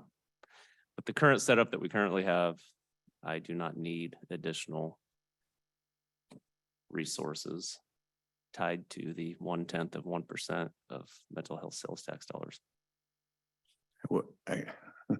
Do any of those people have your phone number? No, never mind. Yeah. Maybe. This isn't anything new because I've said it before, and I don't know when it started, but when you tie those type of things to salaries and stuff like that, you just really mess yourself up. If it's needed, let's find a way to just cover it operational. That kind of burden on the taxpayer should be for special item type things, more one-time use type things, in my mind. Yeah. Yeah, it looks like my bottom line number for this year is 165,000. But 134 of that is for a full-time deputy. And then the rest of them are 0.02, 0.03, 0.03, 0.02 of full-time FTEs that already existed prior to the implementation of the sales tax. So the only thing new that I received as a result of the sales tax was that 1 full-time deputy to handle those services. As an offshoot, you're still having a hard time hiring. Is that not right? I have somebody new starting tomorrow, somebody new starting next Friday, but I'm still down a civil deputy as well as 1 that criminal position that we Yeah. Are you down a turn CD? 2 into 1 through the end of the year. So Are you down a CD or you're saying that there's one that will be coming in, a new hire? once the 2 new ones are in, I'm still down a civil deputy and a criminal deputy. Okay. I don't think Doug Jensen works hard enough, do you? I just hope he doesn't retire. For the public, Doug Jensen is a marvelous producing legal mind that we would be in very tough straits if we didn't have him. Yeah. And a huge Cubs fan. Yeah, Just as he's a huge Cubs fan. Yes, Yeah. indeed. He really should be a Yankee fan, but he doesn't know it. yeah. I don't know that we really had any, made you sit for a long time with not a whole lot of input. But we appreciate you coming over. Well, I think the last time I was here, and I think Arn made this comment earlier at some point since 1:30, but it was with respect to Mr. Wood's proposal. I think you had made a comment on, how do you determine who gets into drug court? Because the reality is the gatekeeper of therapeutics court is my office. So obviously there's a RCW that provides general guidelines, but ultimately, we're the threshold on initially approving somebody into the program. And so there's generally, there's set criteria there that you have to look at. RCW wise, a lot of it follows that, you can't be charged or have in your past a serious violent offense. So hypothetically speaking, an assault in the first degree, or you cannot currently be charged, or you cannot have in your history a sex offense. So obviously rape of a child, etc. Other things in the RCW, and also part of our standards is, part of your crime cannot have anything to do with intentionally discharging a firearm, or substantial or great bodily harm. There's exceptions to that, but generally speaking, we have a restitution limitation. If you have a crime that you bilked somebody out of $80,000, part of the program requirements is that you pay off all restitution to the victim before you can actually graduate. So, the threshold there is a few $1,000s. So, you could have somebody who committed a crime that, that got $1,000 from you, and then somebody else who committed a crime against you that, let's say 2,000 and 80,000. This person may be able to, through the program and employment, pay you back, but not you. Even though potentially both of those could be the same exact charge, theft. in You the second chose degree or wisely. First degree. So what's that? You chose wisely. I was thinking just, oh, no. And a lot of times, even in our determination on whether somebody is approvable or not, we heavily weight victim input. Yeah, the thing that makes it almost easier, yet it's hard, but when I look at something like the Larry Wood program, I'm stuck. I can't figure out, is that a private thing? Is that a government thing? And what rules should apply? They'd be different. Like if he has a board meeting, does OPMA apply? Or, do PRRs apply there? I know, you're kind of, looks to me like we're kind of building a new trail. And so a lot of those questions have to be answered. Yeah, and that's really all I'm asking. It's just, I'm not trying to say it can't be done. I'm just trying to say Yeah. we need to understand it. Yeah. But I'm willing to work on that trail for sure. Yeah. We also know government works at a snail's pace, because you had mentioned during your conversation with him that, about talks 3 years ago. So We're trying to bring out the riding crop for the snail.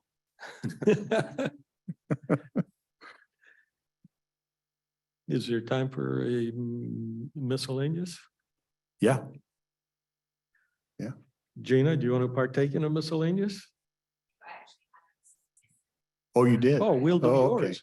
We're just here chit chatting and we didn't know it. I mean, I was here to listen, but I also had a miscellaneous. Okay. Thank you, Ryan. Thank you, Ryan, and it is nice to see you. oh, thank you.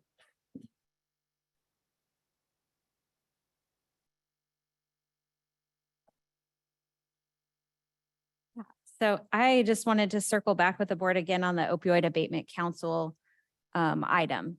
And Yeah. so I know we've been talking to other counties and kind of been trying to figure out who's interested in working together, what that looks like, what the roles and responsibilities might be, all of those pieces. I think the last time I spoke to the board about it, it was sounding like there was some kind of a difference, a different approach being taken by Cowlitz versus like Pacific and Grays Harbor.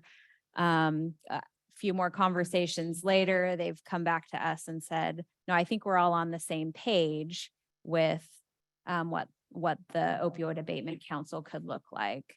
So the Washington State MOU lists out specific responsibilities for the Opioid Abatement Council.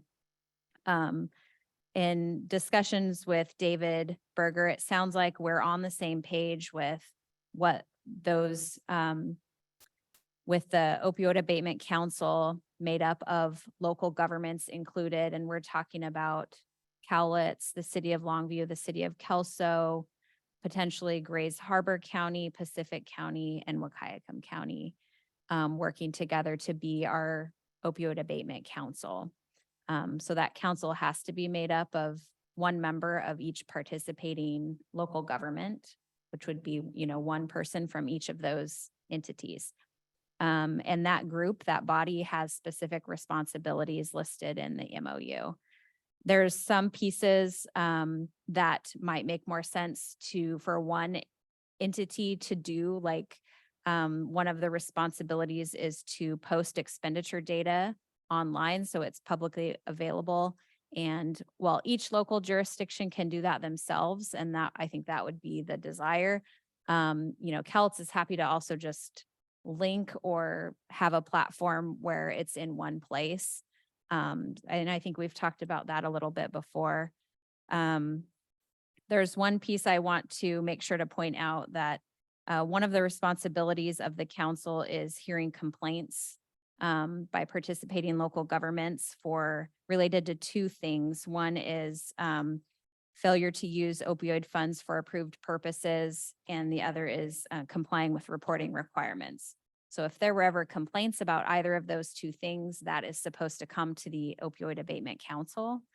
What I envision is that it would go to each of those local jurisdictions first, depending on where the complaint is coming from. So certainly if it came from, an agency in Cowlitz, that it would come to Cowlitz County first, and we would try to resolve, whatever the issue is locally. If for some reason it wouldn't be resolved locally, then the council might, call a quick Zoom meeting and hear the complaint that way. So I just wanted to point that out. That was one item that was kind of different in all of this. And hopefully there wouldn't be a lot of complaints coming up. But I just wanted to point that out and to see if that's something the board is comfortable with in terms of, encouraging local governments to resolve anything themselves first. And then if for whatever reason it wasn't, that it would go to the Opioid Abatement Council as a group. So again, that would be, one person from all participating governments coming together. So. I remember being up on this, it was only a couple of weeks ago maybe, but the idea was, I think, adequately expressed, and the fundamental idea for each of the entities was you do your thing, you do your thing, you do your thing, but because of the law, we have to have this, we have to have the king. And the king is just like the King of England, doesn't run the country, doesn't do anything in most cases. So in that theme, then I would say if the complaint generated in Cowlitz, our group would handle it. If it generated in Longview, they would try and handle it, or Pacific or wherever, and take care of their own business. And if it didn't get satisfied there, then the King Group or whatever Yeah, you want to call them would weigh in on it. Mhm. that seems reasonable to me. I think that's probably reasonable. Okay. Okay, so that being said, I think the group is looking, the counties are looking to, there's a timeline to try to get this resolved. I and think so, we have to have it by the end of this month, right? yeah, So, yeah. So, I think David may start working on what that agreement can look like and, go from there. But I wanted to Okay. cover that one piece Yes. to make sure we were on the same page with that. Yeah, I think that's why we retain the most autonomy, and I assume it'll come before the board, Mhm. Yep. and you only need one signature there, right? I mean, you basically need the chairman's signature, I would think. I'm not sure, It doesn't but we will matter. figure We'll that out. figure it Yeah. wait. Yeah. Well, it actually comes from, to us, it'll go to Longview, Kelso. I mean, every entity has to agree to it, right? Yes. Yeah. Yeah, so, and everyone knows of the timeline, so, and everyone I think is committed to trying to get that done, so, Yeah. So okay. we're making David herd cats. That nice head of hair of his starts falling out. Okay, that's all I had. So my miscellaneous is something we've started dialogue, and I said I'd come to talk to you or something about that. And it's an interesting proposition, and because he and I really can't talk except in a public session. And I think I like the way you look at things, so you can help me. Have you seen any of the emails from Free Guy? Or have I? I know. I've you've gotten seen, some. yeah, I think Yeah. I've seen most. Based on an incident where currently, like the other day, he needed to go to Kaiser. Mhm. And as a result of his accident, he wasn't able to take himself there. So he struggled to try and find transportation there. And he finally found that the tribe would come pick him up at his place and take him to Kaiser and take him back. And that service is done by the tribes under grant and all that. His vision, which I do like a lot, is to bring it more on the local scale in the following way. I don't know if you remember, but the Longview Police Department used to have what do you call this?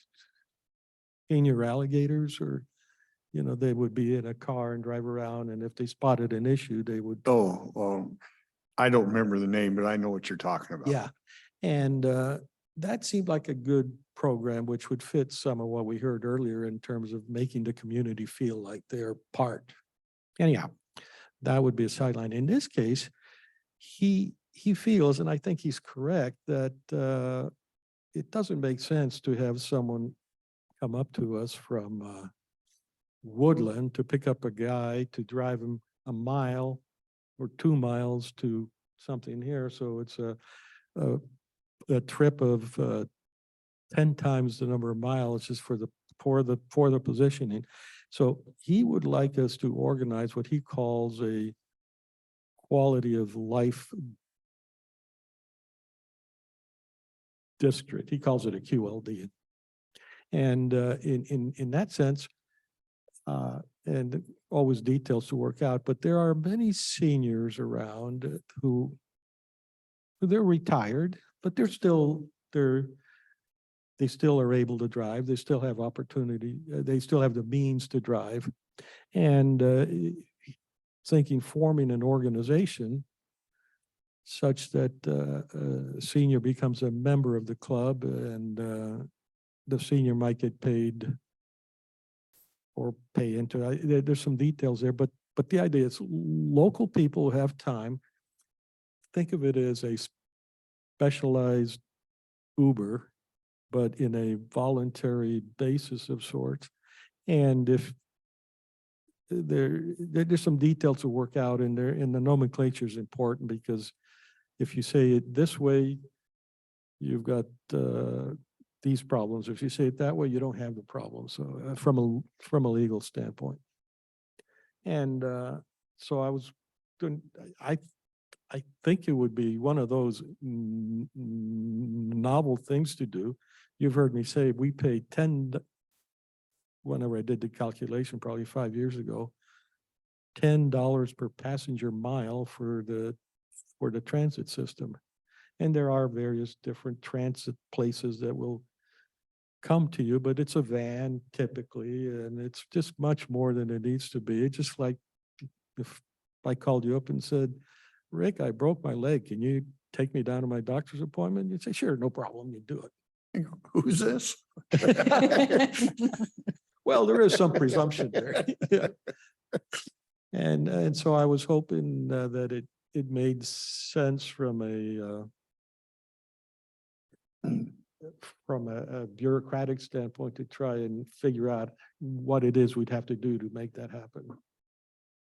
Yeah, it's an interesting idea. I've had a couple conversations with Free Guy. I'm not sure I even know his real name, but yeah, it sounds like, his idea, and he's been utilizing the services, so he's has some good personal experience, but that it would be self-sustaining. There was, a membership fee, and that's what would pay the people who drive is whatever, the part of the membership fee. It does sound like there was a good experience with the Cowlitz tribe, that they were pretty flexible and more along the lines of what he was hoping to experience in terms of. Yeah, it was good. Yeah. But it cost them to travel from probably La Center. Mhm. It probably cost them the time for someone to author the grant. Yep, I think it's grant funded program. Yeah. And the uncertainty of the grant happening the following year. Yeah, Mhm. That's all I had in mind, just to throw it out. Yeah. Good. Anything else? Yeah, remarkably, I haven't seen one hand come up the whole day. Well, we had a pretty good, it's kind of weaned down now, but a pretty good, No, the chat was going. yeah, was going at, there was some interest in Larry, so we'll do some more of that. Yeah, I did want to see if he had because he's been thinking about this for a long time, if he had like an MOU or something that he said, well, this might be a draft agreement. Because I think this is really a good idea, but it's complicated. Yeah. Particularly when we don't want to pick winners and losers. Yeah, but to me, it's important enough that I'll work through the complications as best we can and see if something can't come out. Yeah. Okay. Well, as always, we appreciate those that hung on and participated today. And we'll adjourn.